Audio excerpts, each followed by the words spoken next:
Okay, we're going to do a video on unboxing the Spot Trace waterproof cable, power cable for the Spot Trace.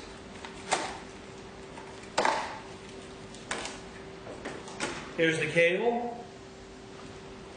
It's approximately 9 foot long and it's made for 8 volts to 22 volts input with a 5 volts out to the trace unit.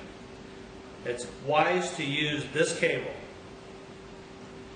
because of the O-ring seal that's in the cable and the screws that actually screws into the case so that it does not vibrate out. This cable is probably twice as much money as what you can find on Amazon, but it's well worth the money because the other ones don't have O-rings and it does not protect the unit from water damage.